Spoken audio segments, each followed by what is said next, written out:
Here in this project, we will explore the Herman Miller dealership.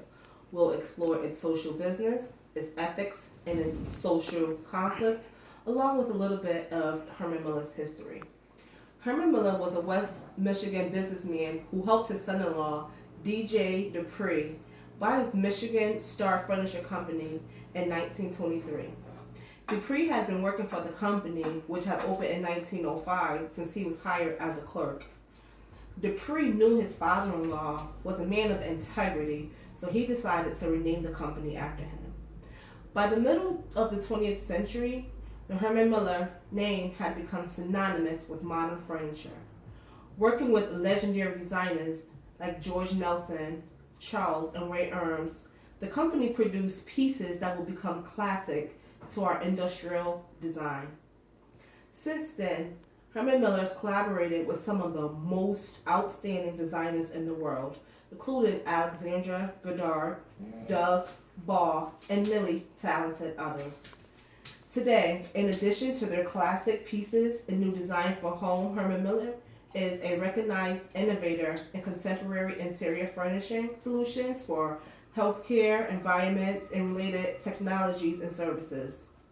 A publicly held company headquartered in Zeeland, Michigan, Herman Miller manufactures facilities in the United States, China, Italy, and the United Kingdom, and sells offices, dealership, licensees, and customers in over 100 countries. Herman Miller operates through several focused business brands and distribute channels, including Herman Miller Healthcare, Nimshaw, Geiger International, and independently owned dealerships. All of them work to all of them work to design and build a better world around you. Some of the social business Herman Miller in 2016. Herman Miller was named 2016 Healthiest 100 Workplaces in America, ranking 49th in the country for exceptional corporate wellness programming. Herman Miller named Best and Brightest in the Wellness a fourth year in a row for superior quality and excellence in health care and wellness.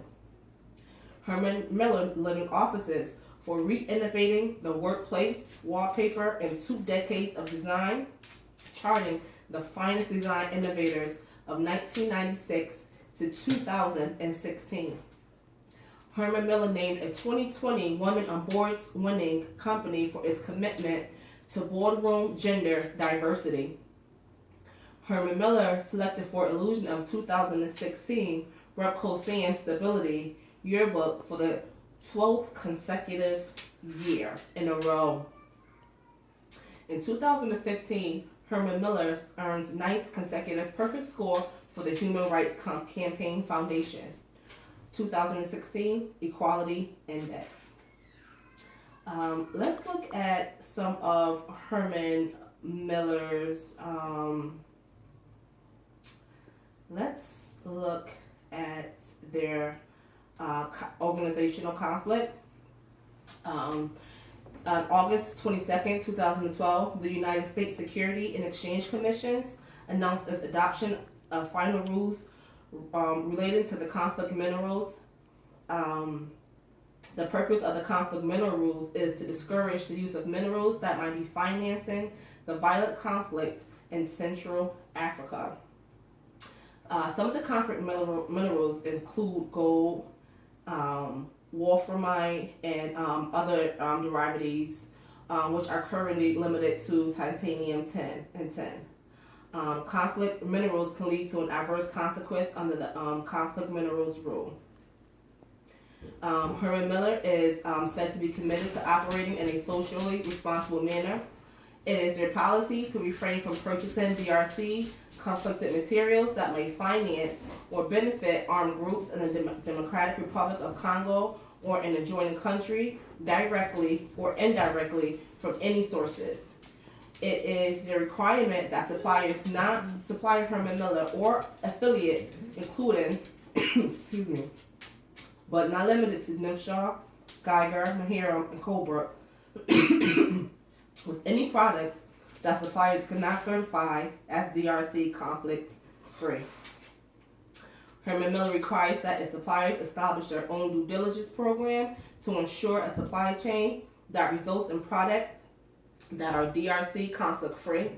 Suppliers must provide assurance to Herman Miller that all products supplied to Herman Miller or their affiliates are DRC conflict free in accordance with the conflict minerals rules.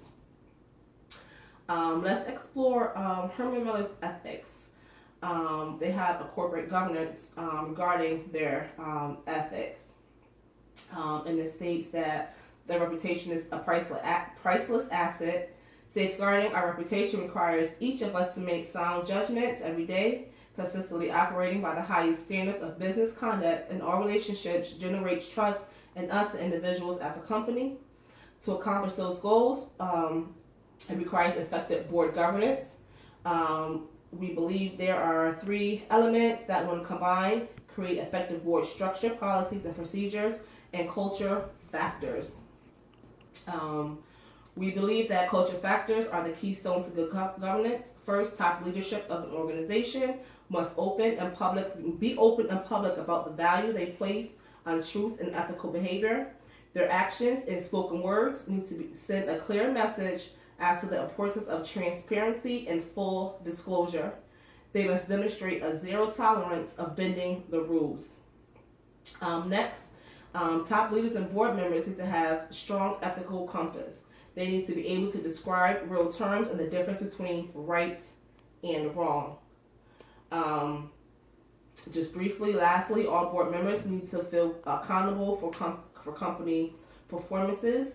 Directors need to take their responsibility serious and let their fellow directors know they are expected to do the same.